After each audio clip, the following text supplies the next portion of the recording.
Assalamualaikum warahmatullahi wabarakatuh. Alhamdulillah. Nahmaduhu kama yanbaghi li jalalihi wa 'azamati sultanihi. Nahmaduhu hamdal hamidin wa nashkuruhu shukra syakirin.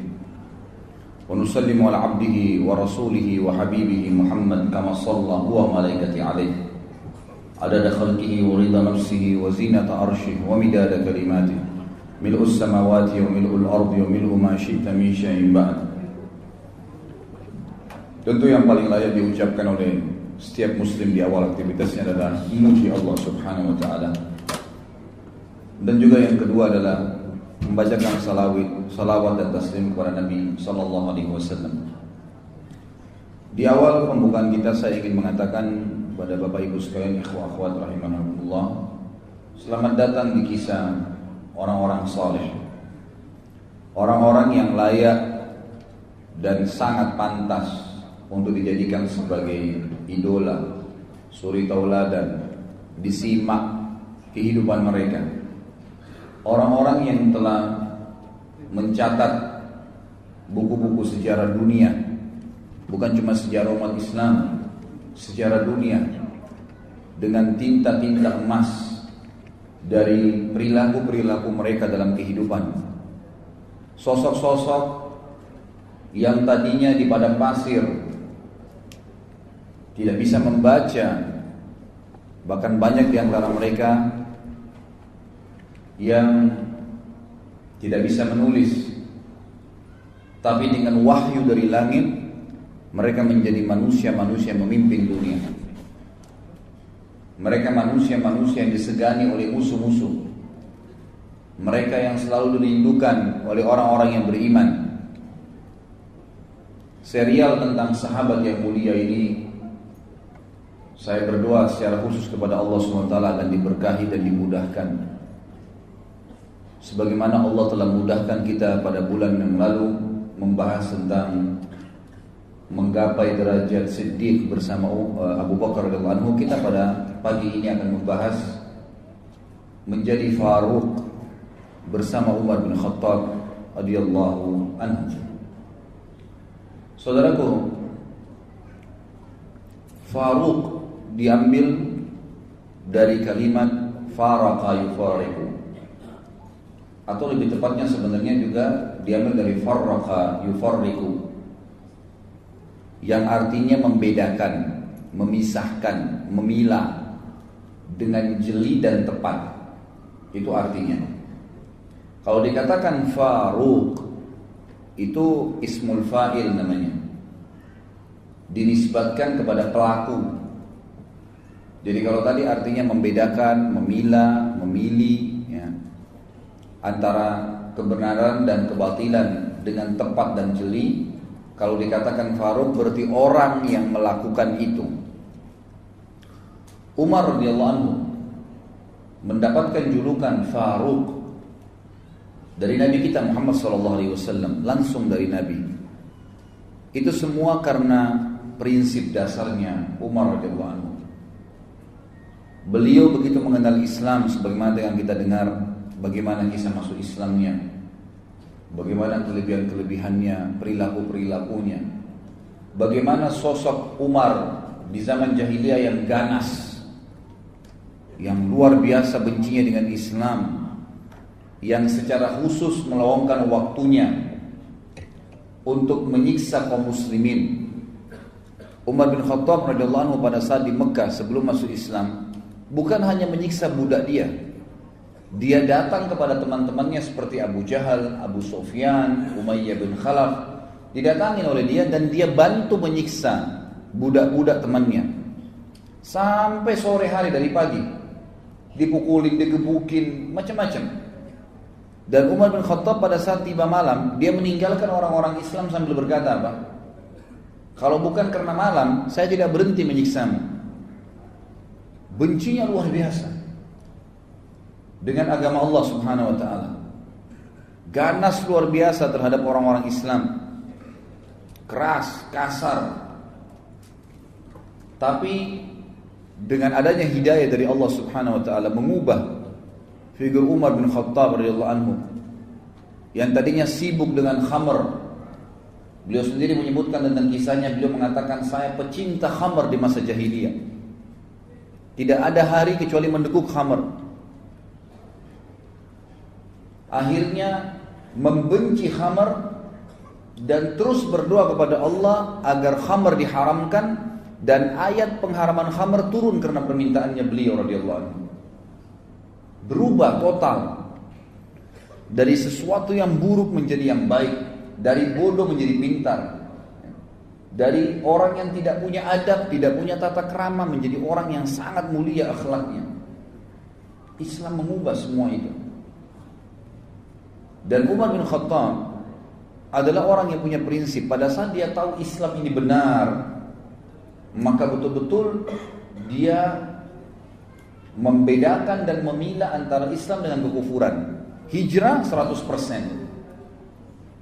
Dia membedakan antara kebenaran dengan kebatilan, dan ini akan menjadi inti bahasan kita nantinya. Bagaimana kita bisa menjadi Faruq bersama Umar radhiyallahu anhu, agar bukan mustahil kita bersama dengan beliau di surga nanti. Saya jelaskan pada saat membahas Abu Bakar di awal-awal bahasan kita di seri pertama, dan ini adalah seri kedua dari serial sahabat kita. Bagaimana seseorang di antara kita mengambil hikmah yang sangat besar dari ternukilnya kepada kita kisah-kisah para sahabat, terutama 10 sahabat yang jamin masuk surga yang akan kita bahas di 10 pertemuan pertama kita nantinya, dengan izin Allah tentunya. Maka kita lihat kisah-kisah mereka dinukil kepada kita, ikhwan dan akhwat sekalian, bukan hanya sebuah dongeng, seremoni, meramaikan tulisan para ulama, bukan. Agar setiap orang beriman di antara kita mengambil pelajaran dari kisah mereka. Bukan mustahil kita bisa menjadi orang yang siddiq bersama Abu Bakar, bukan mustahil kita menjadi orang yang Faruq bersama Umar, dan akan bulan depan kita akan bahas membeli surga dengan harta bersama Utsman bin Affan radhiyallahu anhu majma'in. Setelahnya kita akan bahas Ali menjadi prajurit yang dicintai oleh Allah dan Rasulnya bersama Ali bin Abi Thalib radhiyallahu anhu majma'in. Kisah-kisah mereka ternukil kepada kita, terukir dengan sangat lengkap, terinci apa perilaku-perilaku mereka selama mereka hidup, agar kita mengambil pelajaran, dan bukan mustahil kita bersama mereka di surga. Bukankah ada 70.000 dari umat Muhammad SAW yang masuk surga tanpa hisab? Bukankah ada hadis lain yang mengatakan, dan Nabi SAW meminta lagi kepada Allah dimudahkan, maka Allah memudahkan di setiap satu orang dari 70.000 itu membawa 70.000 yang lainnya. Semoga Allah SWT menjadikan kita termasuk di antaranya, masuk surga tanpa hisab bersama dengan orang-orang yang sudah dimuliakan oleh Allah SWT dari kalangan sahabat Nabi ridwanullahi alaihi. Umar bin Khattab ini punya banyak sekali fadilah, tetapi yang dititik beratkan adalah bagaimana Umar bin Khattab ini bisa ditakuti, disegani oleh musuh-musuh Allah, sampai pada tingkat syaitan pun takut dengan Umar. Padahal Umar gak melihat syaitan itu. Kira-kira apa kata kuncinya? Di pembukaan ini saya akan sebutkan, dan penulis buku menyebutkan tentang masalah itu. Beliau mengatakan, ini adalah Al-Faruq. Menyebut namanya menghiasi majlis pertemuan setiap orang yang beriman. Padanya terbaca kebenaran ungkapan.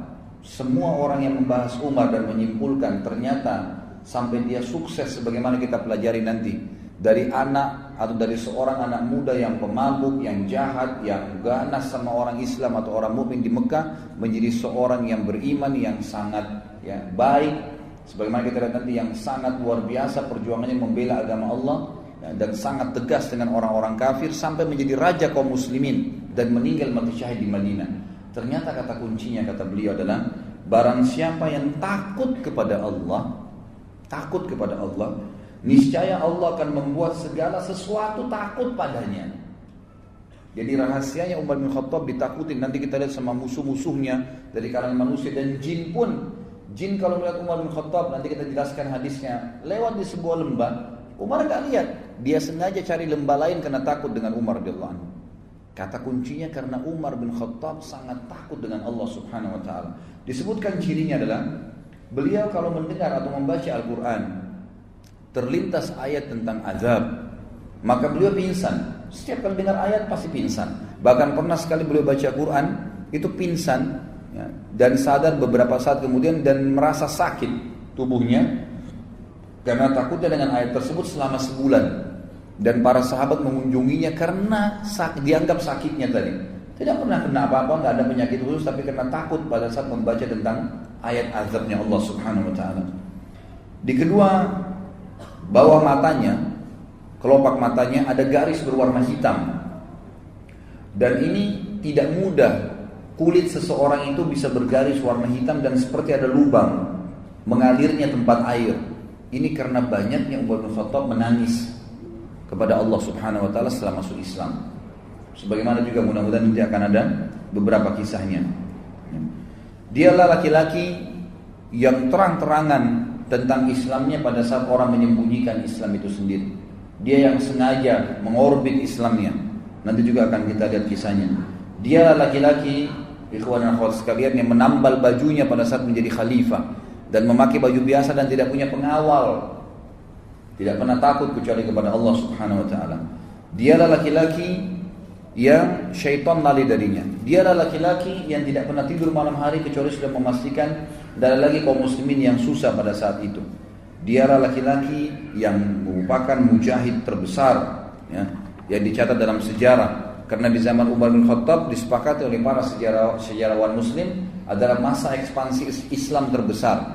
Runtuhnya, ya, kerajaan Persia secara keseluruhan, Rusia, Afghanistan, Iran, Irak, semua wilayah Persia dulu itu runtuh di zaman Umar radhiyallahu anhu.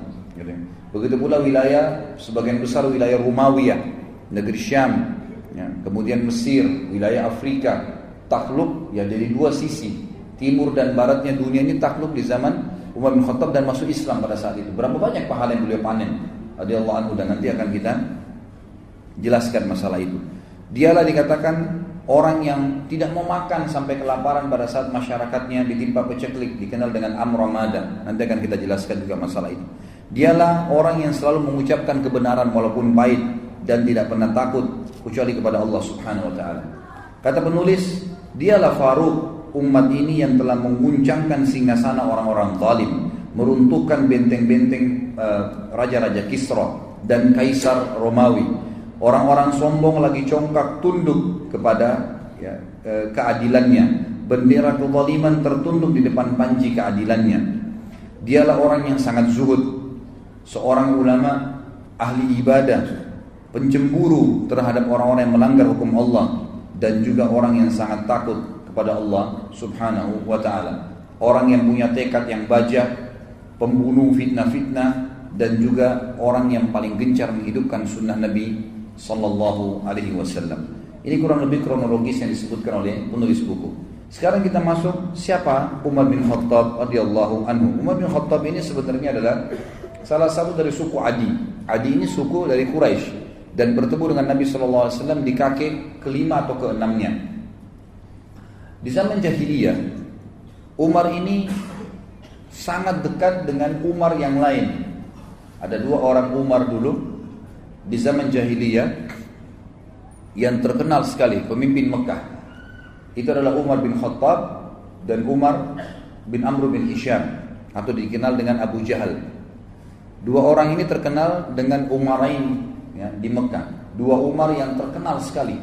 Dua-duanya punya prinsip hidup, dua-duanya orangnya kekar, tubuhnya tinggi besar, kepala suku, ya, yang memimpin pada saat itu. Karena di Mekah tidak ada raja, satu raja yang memimpin, tapi semua kepala suku. Mereka bersatu di Darun Nadwa, kemudian mereka, ya, sama-sama mengambil keputusan untuk Mekah. Dan Umar sama Umar bin Amr atau Abu Jahal dengan Umar bin Khattab ini dua-duanya adalah orang yang sangat berpengaruh. Makanya kita akan jelaskan nanti, Umar bin Khattab ini punya kisah masuk Islam itu karena doa Nabi SAW. Nanti akan saya jelaskan sebentar. Umar bin Khattab ini tugasnya di masa jahiliyah dulu adalah sebagai duta. Dan duta ini adalah sosok orang yang menggambarkan atau menyimbolkan sebuah negara sebagaimana kita tahu. Dan duta ini sama dengan presiden. Dia nggak boleh diganggu dan dia harus punya kelebihan, keterampilan, baik itu dalam membela dirinya ataupun mempertahankan prinsip-prinsip dasar negaranya. Dan Umar bin Khattab adalah duta, gitu kan, bagi orang-orang Quraisy kemanapun dia yang diutus untuk pergi. Dan kalau menghadapi orang-orang yang susah, keras kepala, berat untuk ditangani, maka Umar bin Khattab lah yang diminta oleh orang-orang Quraisy untuk menghadapinya. Di masa jahiliyah dia sangat buruk kehidupannya, karena Umar bin Khattab maksudnya buruk dalam pandangan Islam tanda kutip ya.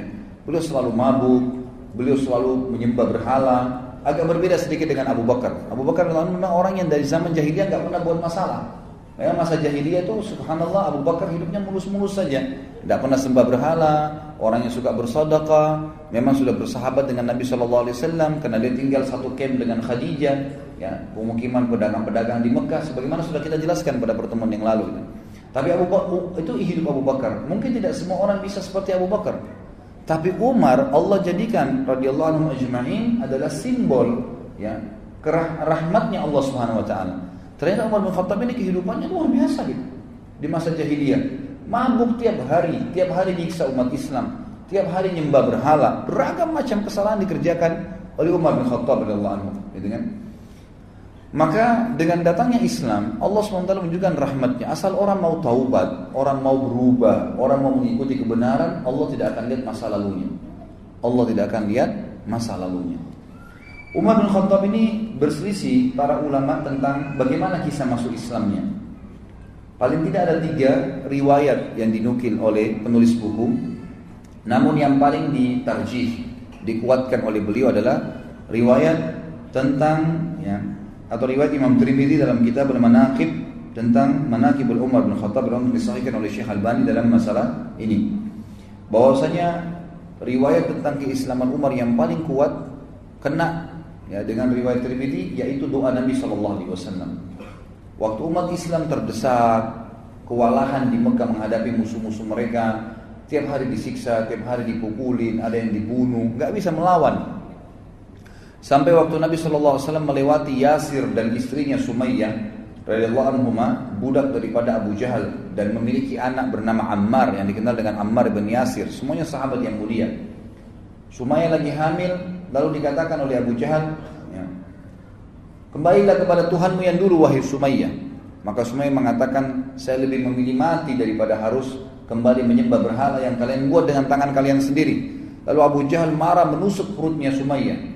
Meninggal mati syahid, dan wanita pertama syahid dalam Islam adalah Sumayyah radhiyallahu anha. Kemudian menyusul suaminya Yasir, dibunuh juga oleh Abu Jahal. Lalu Ammar ya, pada saat itu didesak, umurnya masih 8 tahun, 9 tahun, oleh Abu Jahal dikatakan, wahai Ammar, kalau kau tidak mengaku juga kembali kepada Tuhanmu yang dulu, maka aku akan menyiksamu lebih berat daripada ibu dan ayahmu. Sampai Ammar karena ketakutan dan merasa sakit berkata, baiklah, wahai Abu Jahal, wahai Abu Hakam, apa yang kau mau? Orang-orang jahiliyah memanggil Abu Jahal dengan Abu Hakam, artinya orang yang bijaksana. Tapi kita dalam Islam diberitakan kalau Nabi SAW mengatakan memanggil dia Abu Jahal. Maka dia mengatakan, baik, apa yang kau mau? Kata Abu Jahal, ya, lewat seekor unta, dia mengatakan, katakanlah kamu kufur kepada Muhammad dan Tuhannya Muhammad. Dia mengatakan, saya kufur. Abu Jahal belum puas nih. Lewat seekor unta, kata Abu Jahal, saya belum puas sampai kau bilang unta ini Tuhan saya. Maka Ammar pun mengatakan, unta ini Tuhan saya. Lalu Abu Jahal membiarkan dia.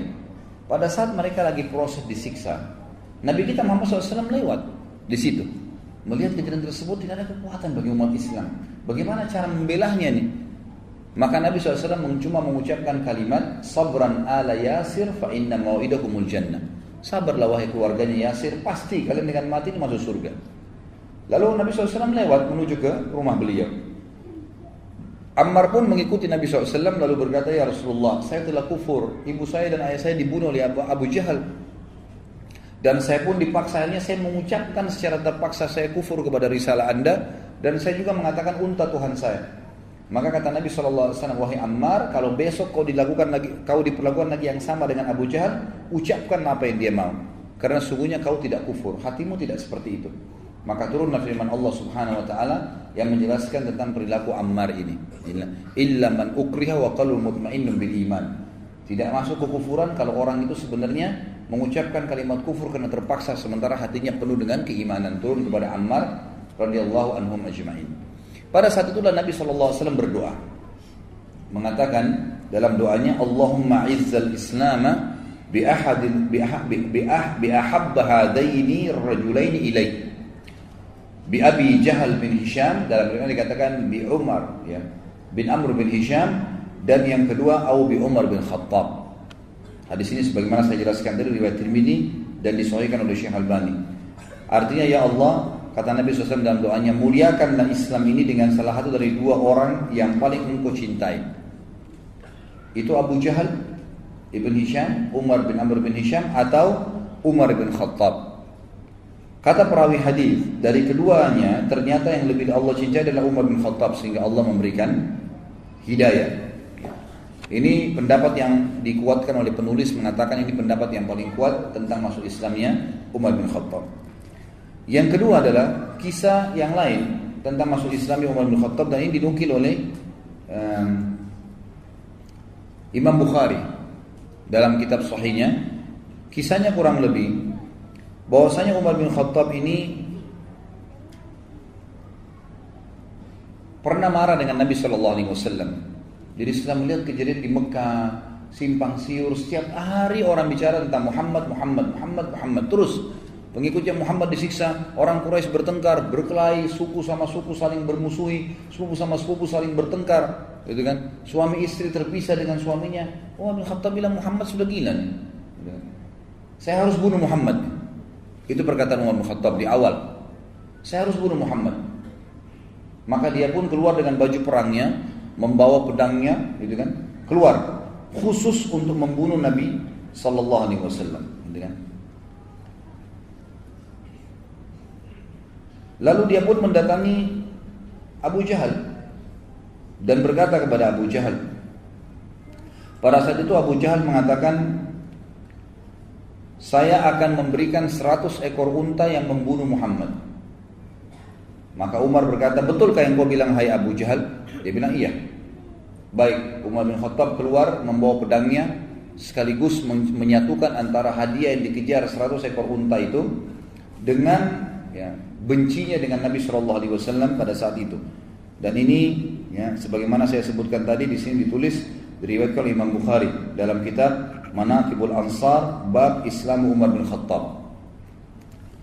Dikatakanlah maka Umar bin Khattab pun jalan kemudian menuju ingin mencari Nabi SAW. Waktu itu dia tidak tahu Nabi SAW itu di mana. Ketemulah dia dengan seseorang yang bernama Nu'aim bin Abdillah. Nu'aim bin Abdillah ini seorang sahabat, sudah masuk Islam dari keluarganya Umar. Lalu dia bertanya, wahai Umar, mau kemana kamu? Kata Umar, saya ingin membunuh Muhammad yang telah mengacaukan seluruh Quraisy ini. Kata Nu'aim waktu itu, dia khawatir Umar bin Khattab ini terkenal orangnya, kalau sudah ngambil prinsip mau membunuh, dia tidak akan pulang sampai dia membunuh atau dia yang dibunuh. Itu prinsip dasarnya. Selalu begitu di masa jahiliyah. Dan dia terkenal hampir sama kekuatan fisiknya sama Hamzah radhiyallahu anhum. Ajma'in. Hamzah ini terkenal dulu kalau berburu di Mekah, itu berburu singa, harimau, dibunuh, berburu ya. Lalu kemudian dia pikul harimau atau singa sendiri di pundaknya. Karena kuatnya Hamzah radhiyallahu anhu. Dan Umar bin Khattab juga sama. Terkenal dua orang ini kalau berburunya bukan rusa, bukan kelinci, bukan kambing liar, unta, enggak, dia berburu singa, harimau, dibunuh sendiri kemudian dipikul di pundaknya masuk ke Mekah, dikulitin dimakan sama dia. Jadi memang orang-orang yang sangat kuat secara fisik. Umar bin Khattab ini karena tegasnya, maka Nu'aim bin Abdillah ini takut radhiyallahu anhu, jangan sampai dia betul-betul datang membunuh Nabi SAW ini. Bagaimana caranya? Maka dia pun akhirnya terlintas, dia bilang, tidak ada di benak saya waktu itu kecuali saya ingin mengalihkan Umar agar tidak menuju ke rumah Nabi SAW. Waktu itu Nabi sedang berada di Darul Arqam, rumah salah seorang sahabat yang terkenal, dijadikan sebagai basis dakwah Nabi SAW. Maka Nu'aim bin Abdillah berkata radhiyallahu anhu, wahai Umar, apakah kau mengira nanti suku Abdul Muttalib dan suku Hashim, suku Nabi SAW akan membiarkan kamu kalau kau bunuh Muhammad? Dia bilang, saya nggak peduli, walaupun dua suku itu berperang dengan saya sendiri. Betul-betul prinsip dasar mau membunuh ini, gitu kan? Lalu kata Nu'aim bin Abdillah, tidak terdapat di mana saya itu kecuali satu hal. Saya bilang, kenapa kamu sibuk mengurus Muhammad, ayah Umar, sementara adikmu sendiri Fatimah bin Khattab, ini adik kandungnya Umar bin Khattab perempuan, dengan suaminya adik iparmu Sa'id bin Zaid. Sa'id bin Zaid radhiyallahu anhu adalah salah satu dari 10 yang masuk surga nantinya, gitu kan? Itu adik iparnya Umar bin Khattab. Jadi Umar sama adik iparnya dua-dua dapat jaminan surga. Dari 10 sahabatnya masuk surga, Sa'id bin Zaid ini. Mereka sudah masuk ikut agamanya Muhammad. Bagaimana bisa kau sibuk dengan Muhammad sementara keluargamu sendiri belum kamu urus? Maka Umar marah mengatakan, apakah benar Fatimah adikku sudah sabah, ya, artinya sudah keluar meninggalkan agama Tuhannya? Kata Nuaim, iya benar, silakan kau pastikan sendiri. Maka Umar bin Khattab waktu itu tidak tahu di mana Nabi SAW berada dan dia tahu rumah adiknya, dia menuju ke rumah adiknya. Jalan dari ke rumah adiknya. Tiba di rumah adiknya, ternyata adiknya Fatimah binti Khattab dan suaminya Sa'id bin Zaid sedang belajar Al-Quran dari seorang sahabat tadinya bekas budak yang dibebaskan oleh Abu Bakar, namanya Khabbab bin Arad. Khabbab bin Arad adalah guru Al-Quran, dia ajar mengaji lagi dengan ayat. Begitu mereka dengar suara langkah Umar bin Khattab, dalam beberapa athar dikatakan Umar ini saking badannya besar, kalau dia melangkah suara kakinya terdengar, gitu kan? Maka didengar oleh Fatimah dan mereka tahu itu adalah langkah Umar, dengan suaranya juga dikenal dari Umar. Maka mereka pun menyembunyikan Khabbab bin Arad di kamar, kemudian menyembunyikan beberapa lembaran Al-Quran yang waktu itu masih tertulis di kulit-kulit unta. Lalu Umar mengetuk pintu, tidak dibukakan, lalu dia mendobrak pintu dan rubuh pintu itu. Kemudian dia berkata kepada Fatimah dan Sa'id, adiknya dan adik iparnya, apa tadi yang saya dengar itu? Apakah itu yang Muhammad ajarkan? Kata Fatimah, tidak ada sesuatu yang kau dengar. Apa yang kau dengar tadi? Lalu dia mengatakan, tadi saya dengar. Tidak usah kalian rahasiakan. Perlihatkan kepada saya itu. Waktu itu kebetulan lembaran Al-Quran dipegang oleh Fatimah. Lihat, disembunyi di belakang badannya tapi kelihatan. Umar mengatakan, pasti itu yang kamu pegang, berikan kepada saya. Fatimah nggak mau. Maka Umar menampar adiknya. Waktu ditampar keluar darah, jatuh. Suaminya Sa'id bin Zaid berusaha mendekat, gitu kan? Waktu mendekat dipukul juga sama Umar. Jatuh dua-duanya. Waktu jatuh Umar sudah tinggal mengambil kertas saja, tapi Allah kulit itu saja. Tapi Allah SWT memudahkan waktu itu hatinya Umar terbuka. Dia lihat adiknya jatuh berdarah, belum pernah dia mukul adik kandungnya sendiri. Maka dia pun mengatakan, kenapa kau terlalu ngotot mempertahankan ini? Kata adiknya, jangan kau pegang hai Umar, karena kau najis, nggak mungkin kamu bisa memegang ini. Kau masih dalam keadaan kafir. Kalau kau mau memegangnya maka mandilah dulu. Umar pun akhirnya masuk ke dalam rumah, minta pamit mandi. Setelah mandi dia keluar, dikasihlah lembaran tersebut. Kebetulan waktu itu beberapa ayat di dalam kertas, di dalam kulit itu dari surah Thaha. Surah Thaha. Lalu Umar pun duduk kemudian membaca. Mulailah membaca. Ya, Thaha ma anzalna ilaikal qur'ana litashqa illa tadhkiratan liman yakhsha. Terus dia baca. Thaha, ya, kami tidak turunkan Al-Quran ini kepadamu untuk kamu sedih hai Muhammad, kecuali hanya peringatan bagi orang-orang yang mau tunduk kepada Allah pencipta langit dan bumi ini. Terus dia baca ayat demi ayat. Gak lama kemudian Umar bin Khattab seperti orang yang lunak. Kita bisa lihat kalau orang lagi tubuhnya dalam keadaan sombong, yang dia kuatkan, dia tegarkan, dengan orang yang lagi lunak, gitu kan, beda. Maka melihat waktu itu Sa'id bin Zaid melihat Umar bin Khattab agak melunak. Lalu dia waktu itu juga waktu Umar membaca, rupanya suaranya agak keras dan ini dalam bahasa Arab, dia ngerti. Umar itu bisa membaca, ya. Maka dia membaca pun, maka dari dalam kamar waktu Umar membaca ayat tersebut dan bacaannya benar, karena itu bacaan dalam bahasa Arab, dia tahu. Maka Khabbab bin Arad, guru mengaji tadi dari sahabat Nabi yang bekas budak yang dibebaskan oleh Abu Bakar radhiyallahu anhu ini, keluar. Lalu melihat keadaan tersebut, Umar bin Khattab berkata, "Di mana Muhammad?" Khabbab bin Arad radhiyallahu anhu tahu bahwasanya Umar ini sudah lunak nih. Dia mengatakan, "Wahai Umar, kalau kau mau saya yang tunjukkan." Maka Khabbab bin Arad pun memegang tangan Umar lalu sama-sama menuju ke Darul Arqam. Tiba di Darul Arqam, ikhwan dan akhwat sekalian, dari kejauhan, bukan Darul Arqam ini 2 lantai. Lantai kedua, ada seorang sahabat yang memang ditugaskan oleh Nabi SAW untuk memantau. Kalau ada orang-orang Quraisy yang datang atau mengetahui kegiatan mereka, maka mereka bubar gitu. Begitu dia lihat dari jauh, ternyata ada Khabbab bin Arad datang, lagi berada di sebelahnya Umar bin Khattab. Dan Khabbab bin Arad ini memegang tangan Umar, tapi dari kejauhan kesannya seperti Umar yang memegang dia, karena besarnya tangan Umar, gitu kan. Maka yang sahabat di lantai 2 rumah ini mengira Umar bin Khattab menawan Khabbab bin Arad, gitu kan, dan dia datang untuk membunuh Nabi SAW. Maka berteriak dari atas sahabat ini, Umar bin Khattab, si kafir datang, gitu kan. Maka semua orang heboh di rumah Darul Arqam. Umar bin Khattab yang datang. Lebih baik orang-orang Quraisy 10-20 orang daripada Umar yang datang, gitu kan.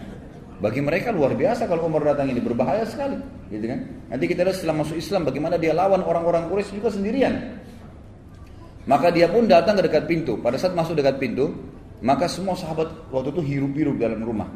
Hamzah radhiyallahu anhu waktu itu sudah masuk Islam sebelumnya dan duduk lalu berkata, biarkan dia masuk.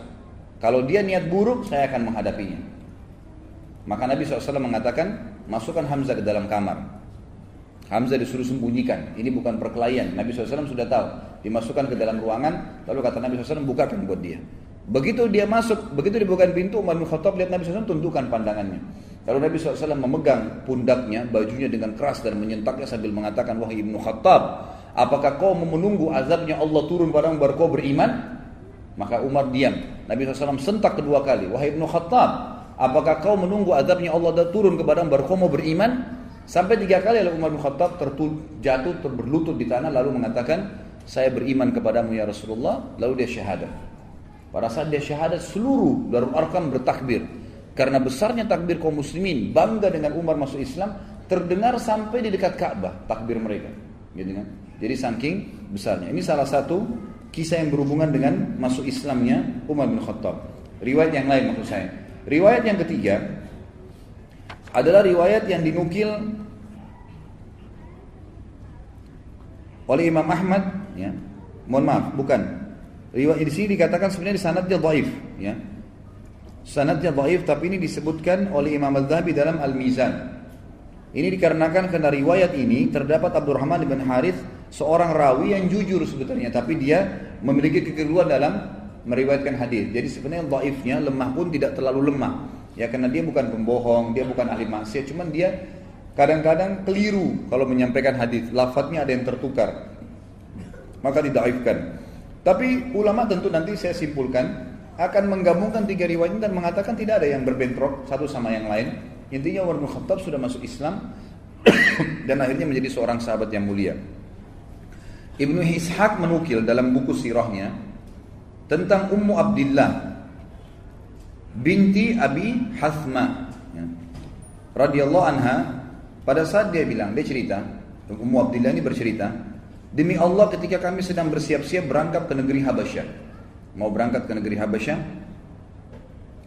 maka suaminya Amir namanya sedang menunggu di sebuah lembah yang cukup jauh dari Mekah supaya tidak kelihatan, maka satu-satu keluar gitu. Ummu Abdillah ini kebetulan masih punya hubungan kerabat dengan Umar bin Khattab dan waktu itu terdengar di orang-orang Quraisy bahwa muslimin sudah mau hijrah, mau melarikan diri dari Mekah, dan orang-orang Quraisy berjaga-jaga. Termasuk Umar bin Khattab yang berjaga-jaga, ya, berusaha menahan umat Islam jangan sampai hijrah ke Habasyah. Ada yang hijrah dibunuh, gitu kan, berusaha dibunuh. Ummu Abdillah ini punya hubungan kerabat dengan Umar dan dia bersama dengan anaknya Abdullah ingin menyusul suaminya ke sebuah lembah yang sudah cukup jauh dari Mekah. Pada saat dia mikul-mikul barangnya, melewatin lembah demi lembah, tiba-tiba sebelum keluar dari pintu gerbang Mekah, ada Umar bin Khattab berdiri. Kagetlah Ummu Abdillah ini. Lalu Ummu Abdillah berkata, sungguh kami mendapatkan ujian berat melalui kalian. Maksudnya orang-orang musyrik Mekah, ya. Kami tidak pernah dibiarkan oleh kalian. Mau beriman pada Allah di Mekah diganggu, mau hijrah pun ditahan. Umar bin Khattab kaget waktu itu melihat Ummu Abdillah karena kerabatnya perempuan, ya. Kemudian malam-malam bawa barang, pikul-pikul, bawa anaknya masih kecil Abdullah yang waktu itu masih umur 2 atau 3 tahun, ya. Lalu Umar kesian mengatakan, wahai Ummu Abdillah, mau kemana kamu? Kata dia, saya mau ke Habasyah, mau hijrah. Karena kami nggak bisa ibadah menyembah Allah di sini. Kalian paksa kami untuk menjadi musyrik. Maka Ummu Abdillah kaget waktu itu berkata, ya, saya tiba-tiba melihat ada lunak dalam hati Umar dan tiba-tiba saja dia mengatakan, semoga keselamatan bersama Ummu Abdillah. Pergilah. Padahal Umar bin Khattab ini sudah niat keluar untuk membunuh siapapun orang Islam yang hijrah gitu.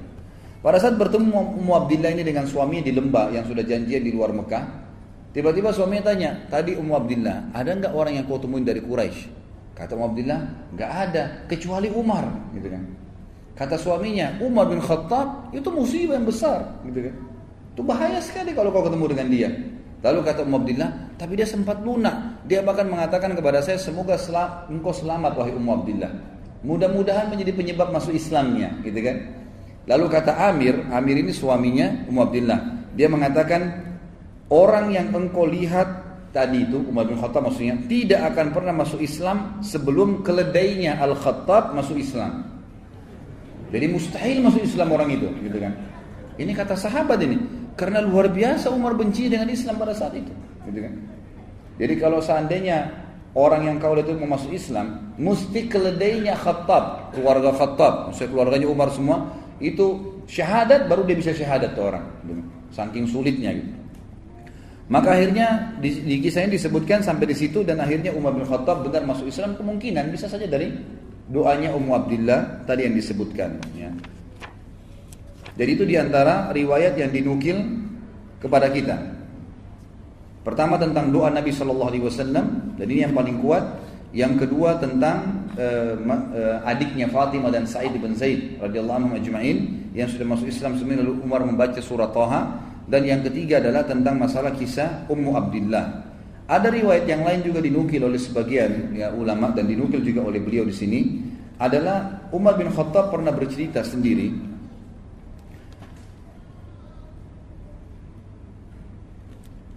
Dia mengatakan, aku dulu adalah orang yang sangat membenci Islam, pecandu khamar di zaman jahiliyah. Aku sangat menyukai dan selalu meminumnya. Kami mempunyai sebuah tempat di sana orang-orang Quraisy berkumpul untuk minum-minum dan mabuk-mabuk. Ya. Dan pada saat itu satu malam aku keluar untuk berkumpul dengan teman-temanku untuk mabuk-mabuk. Lalu aku melihat, ya Rasul ini Umar cerita setelah dia masuk Islam ya. Lalu aku melihat Rasulullah SAW sedang di dekat Ka'bah dan sedang menyembah Allah. Maka aku pun berkata, cobalah aku mendengarkan apa yang disampaikan oleh Muhammad. Ini riwayat lain ya. Lalu kemudian aku pun menyelipkan diri di antara kiswanya Ka'bah. Sampai mendekat tidak ada yang memisahkan antara aku dengan Muhammad kecuali kiswah Ka'bah. Lalu aku dengarkan apa yang dibaca oleh Muhammad sehingga menyentuh hatiku. Lalu aku pun akhirnya mendengarkan suara dari Nabi SAW setelah hatiku tersentuh. Apa yang membuatmu datang ke sini wahai Ibnu Khattab? Maka aku menjawab, aku datang untuk beriman kepada Allah dan Rasulnya serta kepada apa yang dibawa oleh Rasulnya. Maka Rasulullah SAW pun memuji Allah sambil berkata, Allah telah memberimu petunjuk wahai Umar. Kemudian Nabi SAW mengusap dadaku kata Umar dan mendoakanku agar aku bisa teguh. Kemudian aku meninggalkan beliau dan beliau masuk ke dalam rumahnya. Ini dinukil oleh beliau di footnote nomor 15 dikatakan diriwayatkan oleh Atha dan Mujahid tentang Islamnya Umar. Ibnu Ishaq juga menyebutkan di dalam buku sirahnya bahwasanya Abdullah bin Abi Najih al-Makki menyampaikan kepadaku dari Ishaq. Dan sanadnya ini mursal tapi memiliki penguat-penguat dari riwayat-riwayat yang lain. Ringkas cerita adalah Umar bin Khattab dari 4 riwayat, jadi bukan 3 tadi, 4 riwayat ini ya semua dinukil bahwasanya bagaimana beliau masuk Islam. Terlepas daripada itu kata ahli sejarah dan penulis buku secara khusus mengatakan ini ya kalau kita mau gabungkan semua riwayat, tetap riwayat yang paling kuat tadi adalah riwayat yang menceritakan dari doa Nabi SAW. Memang kalau doa Nabi maka semua jadi penyebab beliau akhirnya masuk Islam dan kasuistik tadi yang lainnya semua karena penyebab beliau masuk Islam saja. Lalu kita masuk setelah masuk Islam. Pada saat Umar bin Khattab mengucapkan syahadat, maka yang paling pertama dia lakukan 2 hal. Ya. Begitu dia syahadat depan Nabi SAW dia melakukan 2 hal. Yang pertama adalah dia langsung bertanya, kata Ibnu Umar radhiyallahu anhu dalam riwayat yang sahih, riwayat Imam Bukhari disebutkan bahwasanya pada saat Umar bin Khattab masuk Islam syahadat, dia menanyakan kepada para sahabat, siapakah di antara orang-orang Quraisy yang paling tidak bisa pegang amanah? Lisannya langsung suka gosipin orang. Kata beberapa sahabat di sebelah Umar, Jamil bin Muammir. Ada seseorang yang bernama Jamil bin Muammir. Coba temuin orang ini mengatakan itu namanya Jamil bin Muammir. Lalu Umar bin Khattab mengatakan di mana dia? Kata sebagian orang di dekat Ka'bah. Ibnu Umar yang menukil riwayat ini mengatakan saya lalu mengikuti ayah saya. Pada saat menemui ya Jamil bin Muammir ini lagi duduk depan Ka'bah, ayahku pun mendekati sambil berkata, wahai Jamil, apakah kau belum tahu apa yang terjadi dengan saya? Kata Jamil, tidak. Ada apa wahai Ibnu Khattab? Lalu kata Umar, saya sudah menjadi pengikut Muhammad, gitu kan? Lalu kata Abdullah bin Umar, belum sempat. Umar bin Khattab, ayah saya masih mau ceritain nih bagaimana masuk Islamnya. Jamil bin Muammir ini memang tukang gosip yang super, gitu kan?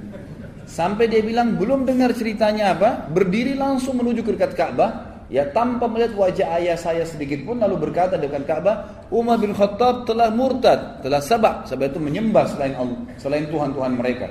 Maka orang-orang Quraisy pun datang dan akhirnya mengeroyoki Umar. ya, mengeroyok Umar.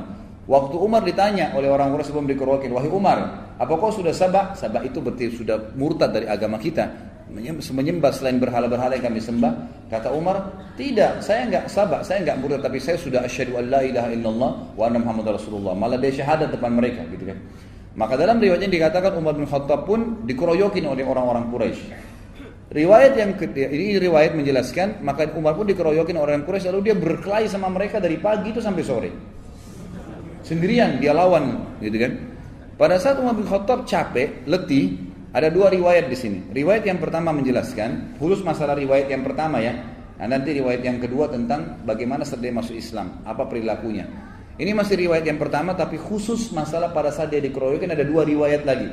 Di sini menjelaskan. Riwayat yang pertama adalah Umar bin Khattab berkelahi sampai dia lelah. Begitu dia lelah, Umar bin Khattab duduk di tanah sambil berkata, lakukan apa yang kalian mau lakukan. Silakan pukulin saya, terserah. Demi Allah, kalau kami ada jumlahnya 300 orang saja yang sudah beriman sama Allah, maka kami memiliki Mekah atau kalian jadi pemilik Mekah. Artinya kami terus akan berkelahi dengan kalian sampai Mekah ini takluk, gitu kan? Kalau kami 300 orang. Riwayat yang lain mengatakan, waktu Umar bin Khattab letih, Umar bin Khattab balik melihat siapa di antara yang sedang keroyokin dia yang berkelahi ini, pemimpinnya Quraisy.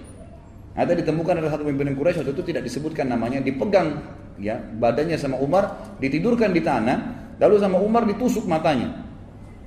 Umar bilang, kalau kau tidak suruh, jadi Umar lagi digebukin nih, tapi orang itu di bawahnya Umar tusuk matanya.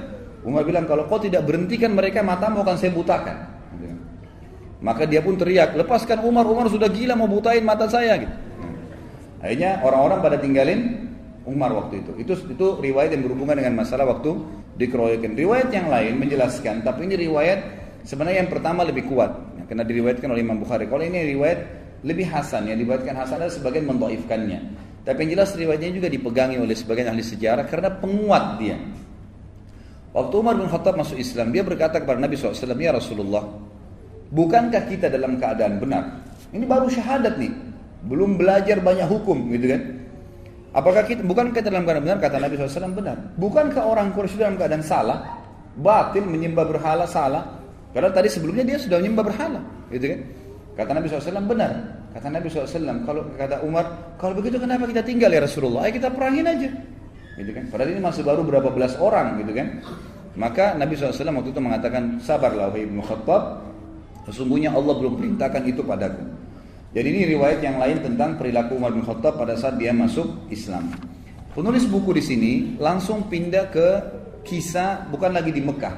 Karena di Mekah tidak terlalu banyak kisahnya Umar bin Khattab radhiyallahu anhu, tapi kita masuk ke kisah lebih banyak nanti bagaimana dia setelah masuk Islam, bagaimana pada saat dia hijrah, dimulai dengan pada saat hijrah, bagaimana pada saat hidup di Madinah, peperangan-peperangan yang dia hadiri bersama Nabi SAW, janji-janji Nabi SAW kepada diri beliau pribadi, kemudian juga apa perilaku beliau pada saat beliau jadi khalifah. Itu akan banyak fokus di situ. Pada saat Umar bin Khattab akan hijrah, di sini ditulis oleh beliau, hijrah yang merendahkan martabat orang-orang musyrik. Dinukil dalam sebuah riwayat, ya, riwayat disebutkan oleh Imam Tirmidzi, ini disebutkan oleh Ibnu Athir dalam Usudul Ghaba, dan ini dengan sanad yang sahih, ya.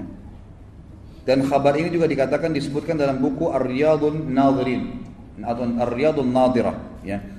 Ini disebutkan juga dengan riwayat-riwayat yang sahih bahwasanya Umar bin Khattab pada saat akan hijrah ke Madinah, maka Ibnu Abbas meriwayatkan, Ibnu Abbas berkata, aku telah mendengarkan Ali bin Abi Thalib menceritakan, kata Ali, aku tidak mengetahui seorang laki-laki dari kaum muhajirin yang berhijrah melainkan dia melakukan dengan sembunyi-sembunyi kecuali Umar bin Khattab. Dan subhanallah, nanti kita lihat banyak sekali kelebihan Umar bin Khattab. Itu yang sebutin adalah Ali bin Abi Thalib. Yang justru riwayat-riwayat ini anehnya kenapa tersembunyi dari teman-teman orang-orang kita Syiah ini, yang semoga Allah berikan hidayah, gitu kan? Kenapa mereka tidak merenungi masalah ini gitu? Malah terbalik, mereka menganggap kayak membenci, ya, atau ahli sunnah ini membenci Ali. Padahal kita menghormati Ali radhiyallahu anhu, dan Ali ini adalah mertua Nabi, mertua Umar bin Khattab di akhir hidupnya Umar bin Khattab. Sebagaimana kita tahu, Umar bin Khattab nanti di akhir hidupnya menikah dengan Ummu Kalthum, adiknya Hasan dan Husain, dan Umar bin Khattab meninggal di paha, ya, Ummu Kalthum itu sendiri. Ali di sini menukil, mengatakan, memuji Umar bin Khattab, berkata, saya, ya, Atau aku tidak mengetahui seorang laki-laki dari muhajirin yang berhijrah ke Madinah, melainkan dia melakukan dengan sembunyi-sembunyi kecuali Umar bin Khattab.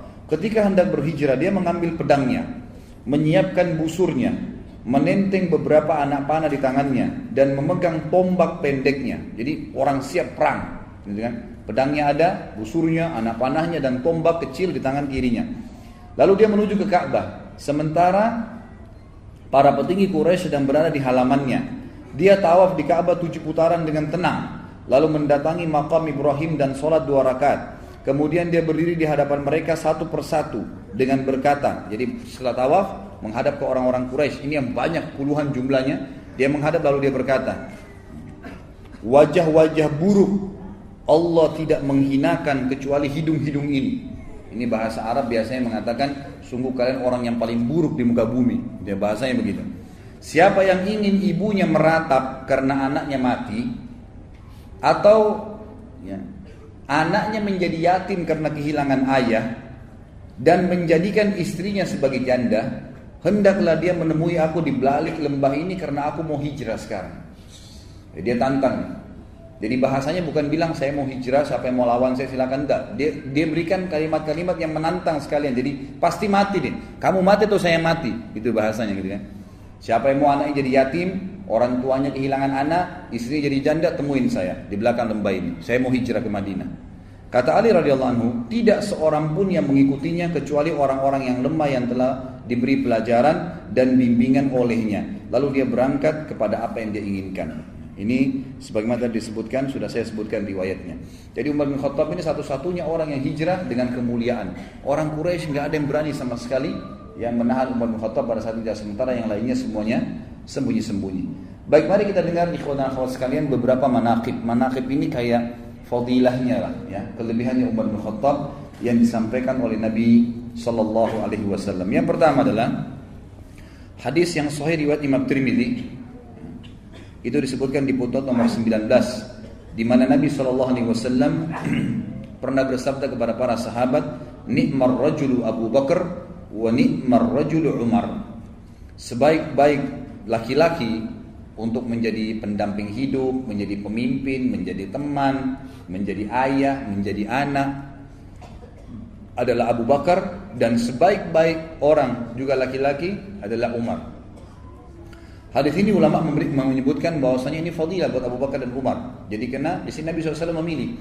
Kalau dalam bahasa Arab dia katakan ni'mar rajul, artinya dia sebaik-baik laki-laki tadi semua posisi.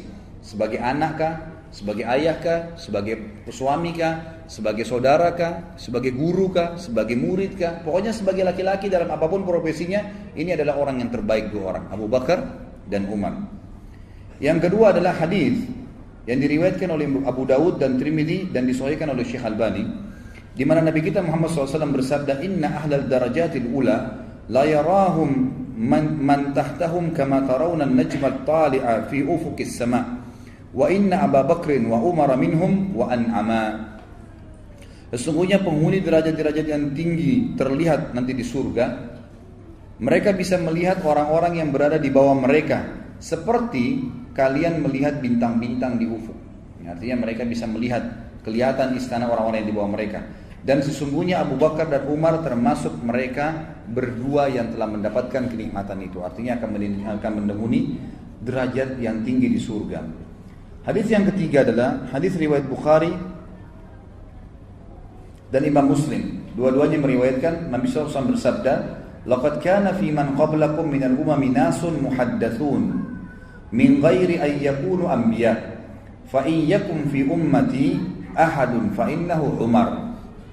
Di antara umat-umat sebelum kalian dulu ada orang-orang yang diberikan ilham oleh Allah berbicara kemudian menjadi hukum. Allah tentukan menjadi hukum dari lisan mereka, sementara mereka bukan nabi-nabi. Dan kalau itu ada di umatku maka dia adalah Umar. Maka dia adalah Umar. Nanti akan kita lihat beberapa ayat-ayat Al-Quran turun justru dengan perkataan dari Umar bin Khattab radhiyallahu anhu. Ini fadilah yang ketiga. Fadilah yang keempat, mohon maaf, masih fadilah yang ketiga, tapi riwayat yang lain.